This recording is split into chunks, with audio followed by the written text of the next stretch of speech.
Hello दोस्तों, स्वागत है आपका UK education universe YouTube channel पे। दोस्तों, सुबह वाली वीडियो में हमने जियोलॉजी के 100 क्वेश्चन कंप्लीट कर लिए थे। उसके बाद के जो 101 से लेकर 200 तक के जो क्वेश्चन हैं वो हम अभी डिस्कस कर लेंगे। और शाम को 5 से 6 बजे के मध्य आप लोगों को बॉटनी की जो सीरीज है आज वाली, जो पेपर आज हुआ है बॉटनी का, उसका जो सॉल्विंग पेपर जो हमने करा रखा है सॉल्व, वो हम अपलोड कर देंगे। आप लोग वहाँ से भी मैच कर लीजिएगा। बाकी जिन लोगों ने पहले वाली सीरीज़ नहीं मिलाई है, आप लोग पहले वाली सीरीज़ को पहले मिला लें 100 क्वेश्चन, उसके बाद जाके फिर 101 से लेकर 200 तक आप लोग मिला लीजिएगा। अगर आप लोगों ने जीएस की सीरीज़ नहीं मिलाई है तो जीएस की सीरीज़ भी हम लोगों ने इससे पहले बनाई हुई है, आप लोग वीडियो देख सकते हैं, चैनल पर अपलोडेड है। तो दोस्तों देखिएगा, 101वां जो क्वेश्चन था हमारा, निम्न में से कौन सा एक अफ्रीकी आंकक्रमी है। तो दोस्तों इसमें जो अफ्रीकी आंकक्रमी होता है वो हमारा लोआ लोआ होता है, यानी कि ऑप्शन नंबर जो ए है ये इसका राइट आंसर था। निम्न में से किसके द्वारा काला आजार रोग होता है। तो दोस्तों जो काला आजार रोग होता है वो हमारा लीसामोनिया डोनो वाली की तरह होता है। ऑप्शन नंबर ए इसका भी राइट आंसर था। क्वेश्चन नंबर जो 3 है दोस्तों, इसको हमने छोड़ा हुआ है। उसके बाद देखेंगे दुर्दम मलेरिया का कारक है। तो दोस्तों जो हमारा दुर्दम मलेरिया का कारक है ये हमारा कौन सा होता है, प्लाज्मोडियम फेल्सिपेरम होता है, यानी कि ऑप्शन नंबर इसका राइट आंसर है। चागास रोग का कारक है, तो दोस्तों चागास रोग का जो कारक होता है वो हमारा ट्रिपेनोसोमा क्रूजी होता है। ऑप्शन नंबर 20 का राइट आंसर था। फिर देखिएगा, बात करेंगे क्वेश्चन नंबर 106 के बारे में। निम्न में से कौन सा एक फेसियोला हेपेटिका का प्राथमिक पोषक है। तो दोस्तों अगर देखें तो इसमें जो भेड़ होता है हमारा, ये हमारा फेसियोला और हेपेटिका का प्राथमिक पोषक होता है। ऑप्शन नंबर 20 का राइट आंसर था। फिर देखिएगा, एनकाइलोस्टोमा में सामान्यतः माना जाता है। तो दोस्तों जो एनकाइलोस्टोमा होता है इसको सामान्यतः किस रूप में माना जाता है, तो इसको अंशुपक्रमी के रूप में माना जाता है। ऑप्शन नंबर 20 का राइट आंसर था। ग्लाइकोलाइसिस है, तो दोस्तों ग्लाइकोलाइसिस हमारा क्या है, ग्लूकोज का पायरुविक अम्ल में परिवर्तन करना ही हमारा क्या कहलाता है, ग्लाइकोलाइसिस कहा जाता है। ऑप्शन नंबर इसका राइट आंसर था।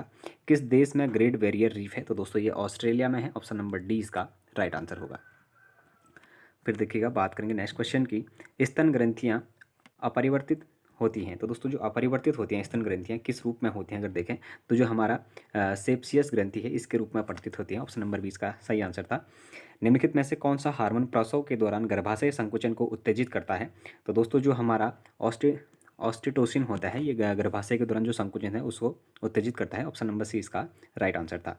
निम्नलिखित में से कौन सा हार्मोनल परीक्षण गर्भधारण की जांच के लिए उपयोग किया जाता है। तो दोस्तों गर्भधारण की जो जांच है उसके लिए हमारा HCG करा जाता है। ऑप्शन नंबर डी इसका राइट आंसर होगा।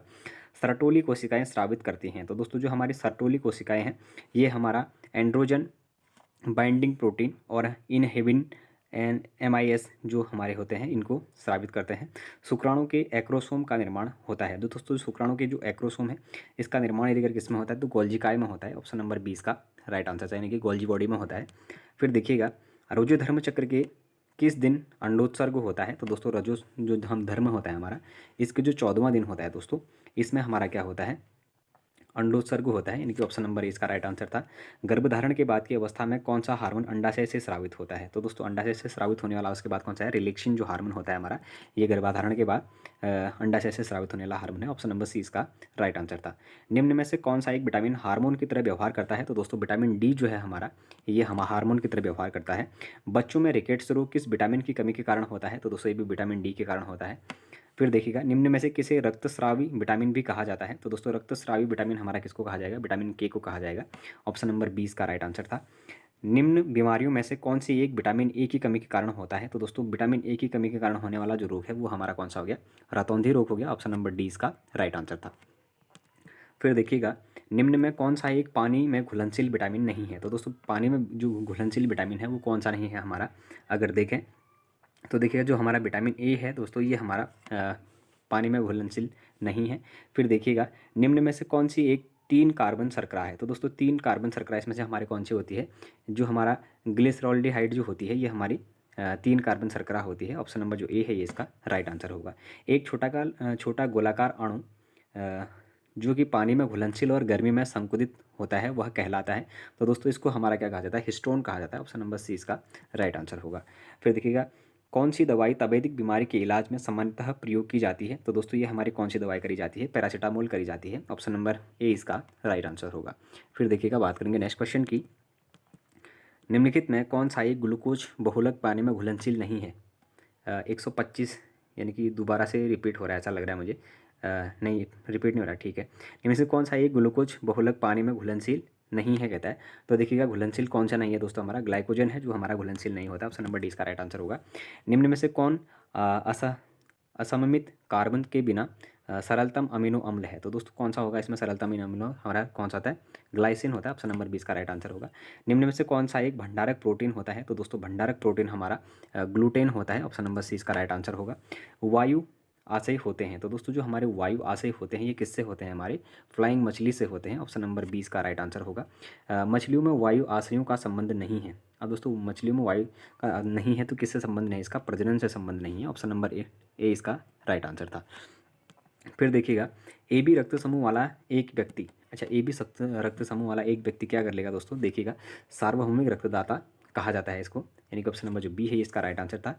ए बी रक्त समूह में, अब देखिएगा ए बी रक्त समूह में क्या नहीं होता है? ना तो एंटीजन और ना ही एंटीबॉडी होती है। ऑप्शन नंबर जो सी था ये इसका राइट आंसर होगा। निम्न में से कौन सी स्थिति एरिथ्रोब्लास्टोसिस यानी कि फिटालिस का कारण बनती है? तो दोस्तों इसमें से हमारी कौन सी बनती है? ये बनती है माँ RH नेगेटिव फैक्टर और भ्रूण RH पॉजिटिव जब फैक्टर होता है तो इसको हमारा एरिथ्रोब्लास्टोसिस फिटालिस के कारण ये हमारी होती है। तो ऑप्शन नंबर जो बी है ये इसका राइट आंसर होगा। फिर देखिएगा विवाद होने पर बच्चे के माता पिता के बारे में जानने के लिए क्या महत्वपूर्ण है? तो दोस्तों इसमें से OAB रक्त समूह प्रणाली भी इसका हो सकता है, लेकिन मैं इसमें श्योर नहीं हूँ, तो ये आंसर की बात ही देखेंगे। टोटल 200 में से हमारे 13 से 14 क्वेश्चन ऐसे हैं जिनके आंसर नहीं हैं, अदरवाइज लगभग जितने भी क्वेश्चन हैं उनके आंसर देखने को मिले हैं। रक्त का थक्का बनाने के लिए आवश्यक थ्रोम्बिन संश्लेषित किया जाता है। तो दोस्तों जो थ्रोम्बिन है उसको संश्लेषित किया जाता है किसमें? यकृत में करा जाता है। ऑप्शन नंबर जो डी है ये इसका राइट आंसर होगा। प्लेसेंटा का वह प्रकार जो मनुष्य में पाया जाता है, तो दोस्तों प्लेसेंटा का कौन सा प्रकार है जो मनुष्य में पाया जाता है? तो जो हमारा हेमोकोरियल प्लेसेंटा है ये मनुष्य में पाया जाता है। पॉलीपेप्टाइड श्रृंखला किस बंधन से जुड़ी होती है? तो दोस्तों जो हमारी पॉलीपेप्टाइड श्रृंखला है ये हमारे पेप्टाइड बॉन्ड से जुड़ी होती है। ऑप्शन नंबर जो ए है ये इसका राइट आंसर होगा। बात करेंगे नेक्स्ट क्वेश्चन की, मानव में अपरा स्रावित करता है। तो दोस्तों अपरा जो है वो एस्ट्रेल्डे और जो हमारा गोनेट्रोपिन एवं प्रोजेस्टेरोन होता है इसमें स्रावित करता है। ऑप्शन नंबर ए इसका राइट आंसर होगा। क्वेश्चन नंबर 138 और 139 ये दोनों ही क्वेश्चन हमने छोड़े हुए हैं। मूत्र को बाहर निष्कासित करने की प्रक्रिया को कहते हैं, यानी कि 140 में अगर बोलेंगे तो दोस्तों ये हमारा इसको मिक्टूरिशन कहा जाता है। ऑप्शन नंबर जो बी है इसका सही आंसर होगा। जब एल्ब्यूमिन और ग्लोबिमिन मूत्र में सामान्यतः उच्च सांद्रता में मौजूद होते हैं तो उसे क्या कहा जाता है? तो दोस्तों इसको अधिकतर जो चांसेस हैं उसको अगर हम देखें तो कीटोरिया अधिकतर देखने को मिल रहा है, लेकिन अभी श्योर नहीं है, तो आप लोग भी इसको अभी तक नहीं मानिएगा। जब आयु का आंसर आएगा उसके बाद इस क्वेश्चन को देखना। बेंस जोनस प्रोटीन क्या है? तो दोस्तों जो हमारा बेंस जोनस प्रोटीन है ये कम अणु भार वाली जो ग्लोबिमिन जिसमें कि विशेष प्रकार की घुलनशीलता होती है उसको हमारा बेंस जोनस प्रोटीन के नाम से भी जाना जाता है। ऑप्शन नंबर डी इसका राइट आंसर होगा। कोशिका गुच्छ क्या है? तो दोस्तों जो हमारा बोमिन कैप्सूल और कोशिकाओं का जो समूह होता है उसको हमारा कोशिका गुच्छ कहा जाता है, यानी कि ऑप्शन नंबर इसका राइट आंसर होगा। मानव शरीर में कीटोन काय कैसे बनती है? तो दोस्तों मानव शरीर में जो कीटोन काय है हमारी ये कैसे बनेगी? वसीय अम्लों के अत्यधिक ऑक्सीकरण से हमारी क्या बन जाती है? मानव शरीर में कीटोन काय बन जाती है। फिर देखिएगा किस तंत्र द्वारा मूत्र का निर्माण नियंत्रित होता है? तो दोस्तों किस तंत्र के द्वारा मूत्र का जो निर्माण है वो हमारा नियंत्रित होता है? तो दोस्तों ये हमारा अंतस्रावी तंत्र होता है उसके द्वारा होता है, यानी कि ऑप्शन नंबर जो बी है ये इसका राइट आंसर होगा।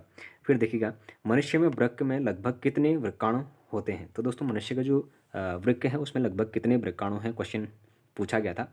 अगर राइट आंसर की मैं बात करूँ तो दोस्तों 1 मिलियन इसमें हमारे वृक्काणु देखने को मिलते हैं।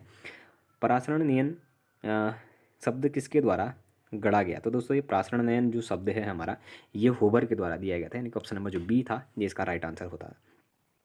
निम्नलिखित में से कौन सी झिल्ली भ्रूणीय अपराध के निर्माण में योगदान देती है? तो दोस्तों अगर इसके राइट आंसर की मैं बात करूँ तो कोरियन इसका राइट आंसर होता है, यानी कि ऑप्शन नंबर जो डी है ये इसका सही उत्तर होगा।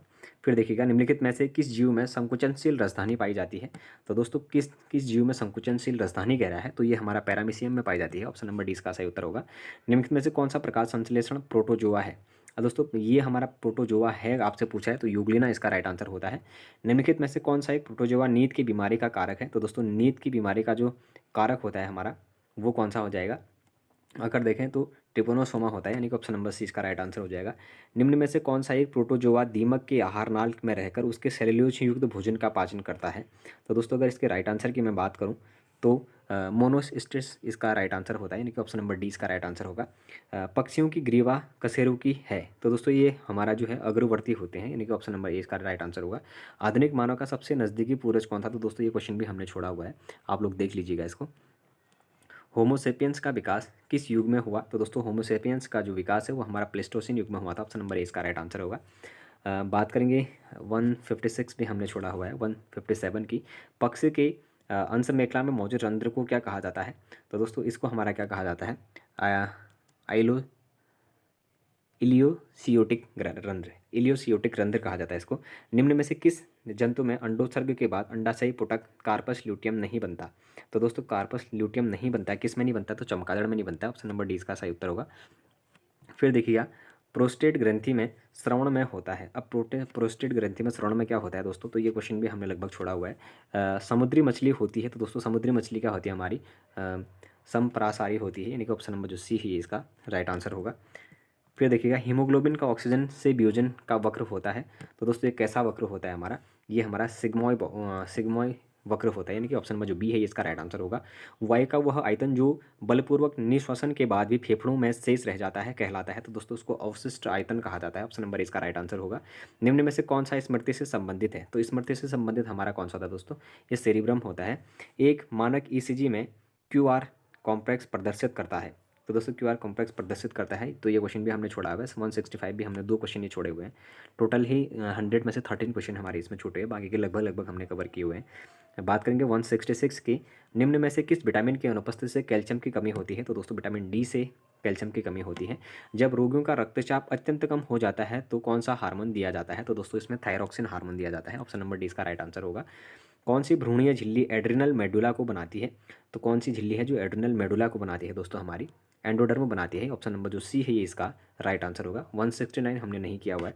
अधिवृक्क वल्कुट की ऊतकीय आधार पर कितने भागों में बांटा जाता है, तो दोस्तों ये हमारे कितने भागों में बांटा जाता है, ये हमारा 2 भागों में बांटा जाता है, ऑप्शन नंबर सी इसका राइट आंसर होगा। रेट्रो पेरिटोनियल ग्रंथि कौन सी है, तो दोस्तों रेट्रोपेरिटोनियल जो हमारी ग्रंथि होती है ये कौन सी ग्रंथि हो जाती है, हमारी अधिवृक्क ग्रंथि होती है, ऑप्शन नंबर जो सी है ये इसका राइट आंसर होगा। उम्र बढ़ने पर अगर हड्डी का द्रव्यमान और घनत्व कम हो जाए तो क्या होता है, तो दोस्तों इसमें हमारा ऑस्टियोपोरोसिस हो जाता है, ऑप्शन नंबर जो बी है ये इसका राइट आंसर होगा। ग्रेव रोग को अन्य किस नाम से भी जाना जाता है, तो दोस्तों जो हमारी ग्रेव रोग है इसको हमारा मिक्सडिमा के नाम से भी जाना जाता है, ऑप्शन नंबर डी इसका राइट आंसर होगा। क्लोराइड आयन का प्लाज्मा के आरसीबी और कार्बोनेट आयन का आरबीसी से प्लाज्मा का विसरण कहलाता है, तो दोस्तों हमारा ये क्या कहलाएगा, ये क्वेश्चन भी हमने छोड़ा हुआ है, आयु के आंसर की आधार पर ही हम इसको देखेंगे। मेलेटोनिन स्रावित किया जाता है, तो दोस्तों जो हमारा मेलेटोनिन है ये हमारा किससे स्रावित किया जाता है, अगर देखें तो मेलेटोनिन दोस्तों हमारा पीनियल ग्रंथि के द्वारा किया जाता है, ऑप्शन नंबर सी इसका राइट आंसर होगा। ध्वनि प्रदूषण का मापक है, तो दोस्तों इसको डेसिबल में मापा जाता है, ऑप्शन नंबर इसका राइट आंसर होगा। भारत सरकार द्वारा किस वर्ष कोस्टल रेगुलेशन जोन अधिसूचना जारी करी गई, तो दोस्तों 1991 में करी गई थी ये। कौन सा जीव अमोनिया को नाइट्रोजन गैस में बदलता है, तो दोस्तों ये हमारा जीवाणु बदलता है, ध्यान रखिएगा। किस रासायनिक तत्व द्वारा मस्तिष्क और अस्थि मज्जा की कोशिकाएं सबसे अधिक प्रभावित होती हैं, तो दोस्तों ये पारा के द्वारा होती हैं, यानी कि जी ऑप्शन नंबर जो बी है ये इसका राइट आंसर होगा। फ्लोराइड प्रदूषण मुख्य रूप से प्रभावित करता है, तो दोस्तों ये दांतों को करता है हमारा। और उसके बाद अगर बात करेंगे नेक्स्ट क्वेश्चन की, तो किस वर्ष पर्यावरण संरक्षण कानून बनाया गया, तो दोस्तों 1986 में हमारा पर्यावरण कानून बनाया गया था। कौन सा रसायन संश्लेषक जीवाणु कोयले की खदानों में पाया जाता है, तो दोस्तों ये क्वेश्चन हमने छोड़ा हुआ है कोयले की खदानों वाला। अगर बात करेंगे नेक्स्ट क्वेश्चन के, तो कौन सा रासायनिक अवयव जापान में मिनीमाटा बीमारी के लिए जिम्मेदार है, तो दोस्तों ये हमारा पारा था। बात करेंगे नेक्स्ट क्वेश्चन की, तो श्वसन को कहा जाता है, तो फुफ्फुसीय परिसंचरण हम इसको कह सकते हैं, ऑप्शन नंबर ए इसका राइट आंसर होगा। निम्नलिखित में से कौन सी फेफड़े की क्रियात्मक इकाई है, तो दोस्तों फेफड़े की जो क्रियात्मक इकाई होती है वो कौन सी होती है, हमारी एल्ब्यूलाई होती है, यानी कि ऑप्शन नंबर जो बी है ये इसका राइट आंसर होगा। फिर बात करेंगे नेक्स्ट क्वेश्चन की, कार्बोनी हीमोग्लोबिन निम्नलिखित में से मिलकर बनता है, तो दोस्तों कार्बन डाइऑक्साइड और हीमोग्लोबिन के मिलने से ये बना होता है, यानी कि ऑप्शन नंबर जो ए है ये इसका राइट आंसर हो जाएगा। बात करेंगे नेक्स्ट क्वेश्चन के, तो अग्न्याशय की कौन सी कोशिकाएं सोमेटोस्टेटिन स्रावित करती हैं, तो दोस्तों ये जो हमारी हैं एल्फा कोशिकाओं के द्वारा हमारा क्या किया जाता है, कोशिका की जो सोमेटोस्टेटिन स्रावित करने वाली अग्न्याशय से स्रावित करने वाली ग्रंथियां होती हैं या फिर कोशिकाएं होती हैं, ऑप्शन नंबर बी जो है इसका राइट आंसर होगा। फिर देखिएगा कोशिकाओं में ऑक्सीजन का सामान्य आंशिक दबाव होता है लगभग कितना, तो 104 mmHg के आसपास में होता है। ऑप्शन नंबर इसका राइट आंसर होगा। हीमोग्लोबिन का प्रत्येक अणु ऑक्सीजन के कितने अणुओं को वहन करता है? तो 4 अणुओं का वहन करता है ये। गुंबद आकार का विभाजन जो छाती के तल पर निर्धारण करते समय उदर से अलग करता है उसको क्या कहा जाता है? तो दोस्तों ये हमारा वृक्क इसका आंसर होगा। फिर देखिएगा हीमोग्लोबिन की शारीरिक बंधुता होती है तो किसमें होती है? कार्बन डाइऑक्साइड, यानी कि ऑप्शन नंबर जो सी है दोस्तों ये केवल यही होगा, CO में होगा। सामान्य श्वसन को समझाने के लिए जो शब्द प्रयोग में लाया जाता है उसे क्या कहा जाता है? तो दोस्तों ये क्वेश्चन हमने छोड़ा हुआ है, इसको आप लोग भी देख लीजिएगा। निम्नलिखित में से कौन सी कोशिकाएं HCl स्रावित करती हैं? तो दोस्तों जो भित्तीय कोशिकाएं होती हैं ये हमारा HCl स्रावित करती हैं। ऑप्शन नंबर ए इसका राइट आंसर होगा। फिर देखिए क्वेश्चन नंबर 194, ये हमने छोड़ा हुआ है 194। 195 में देखिए ग्रसिका का व्युत्पन्न होता है। तो दोस्तों जो ग्रसिका है उसका व्युत्पन्न हमारे प्राथमिक आहार नाल से होता है। जब दांत जबड़े की हड्डी में ग्रसिका में अंत स्थापित होता है तो इस प्रकार के जुड़ाव को क्या कहते हैं? तो दोस्तों इसको थिकोडेंट कहा जाता है। वुनर्स ग्रंथि किस स्थित होती है? तो दोस्तों जो हमारी वुनर्स ग्रंथि होती है ये मुख और ग्रसिका के बीच में स्थित होती है। मनुष्य के पित्त में निम्न में से कौन सा वर्णक प्रधान होता है? तो दोस्तों ये हमारा कौन सा हो जाएगा? वाइववर्डिन जो होता है हमारा, वाइवलिवर्डिन, ये हमारा मनुष्य के जो पित्त वर्णक है उसमें प्रधानता इसके देखने को मिलती है। साहिवाल नस्ल है। तो दोस्तों साहिवाल किसकी नस्ल है? एक गाय की नस्ल है, जो जिसको हम जीबू कहते हैं दोस्तों। हिमाचल प्रदेश और जोहार क्षेत्र में देखने को मिलती है जीबू। तो जीबू की ही एक नस्ल है जिसको साहिवाल कहा जाता है। क्वेश्चन नंबर 200 वाला जो है इसको भी हमने छोड़ा हुआ है। टोटली ये मान के चलिए इस सीरीज से 100 में से 13 क्वेश्चन हमारे ऐसे थे जो अटैम्प्ट नहीं हो पाए थे। अदरवाइज बाकी जितने भी क्वेश्चन हैं हमने लगभग टोटल ही करने का प्रयास इसमें किया था, यानी कि 87 क्वेश्चन के आसपास हमने लगभग इसमें टोटल बताए हैं और 13 क्वेश्चन हमारे छूटे हुए हैं। अब मैं जनरल पेपर और जूलॉजी के पेपर वाले जो अभ्यर्थी हैं उनके मेरिट अगर इसमें बताऊं तो जनरल पेपर में यदि अगर आप 60 नंबर लाते हैं और 100 नंबर यदि अगर आप लोग जनरल पेपर में सब्जेक्ट पेपर में लाते हैं तो 160 का जो रेशियो बनता है, 150 से 160 का जो रेशियो बनता है वो आप लोगों के लिए किसी भी कैटेगरी के लिए लगभग सिलेक्शन का चांसेस इसमें रहेगा। अगर मैं बताऊं तो जनरल कैटेगरी का बंदा 160 बहुत ज़्यादा है, लगभग 140-50 के बीच में आप लोग जनरल कैटेगरी के जो अभ्यर्थी हैं वो आ जाएंगे। उससे 5-10 नंबर बढ़ा के सभी लोग अपने मेरिट को बढ़ा सकते हैं। और इसमें लगभग आप लोग एक चीज़ ध्यान दीजिएगा, जो जनरल और OBC की और EWS की कैटेगरी है उनको 45 नंबर लाना जनरल पेपर में अनिवार्य था। SC ST के जो अभ्यर्थी थे उनको 33% यानी कि लगभग 33 नंबर जो लाने हैं उसको लाना अनिवार्य था। इसके बाद जाकर आपकी मेरिट बनेगी और दोनों नंबर ही जुड़ेंगे आपके। यदि अगर आप 50 नंबर अगर जनरल पेपर में लाते हैं और 90 या फिर 80 नंबर भी अगर आप सब्जेक्ट पेपर में लाते हैं तो 8 5 13 130 आपके हो जाते हैं। 130 में कहीं ना कहीं सिलेक्शन देखने को मिलेगा इसमें। तो दोस्तों यदि अगर आप लोगों को ये सीरीज ये आंसर की वाला पसंद आया हुआ हो तो आप लोग चैनल को जरूर सब्सक्राइब करें, अपने दोस्तों के साथ चैनल को जरूर शेयर करें, बाकी लाइक करें, कमेंट करें और बने रहिएगा UK education universe YouTube channel के साथ। धन्यवाद।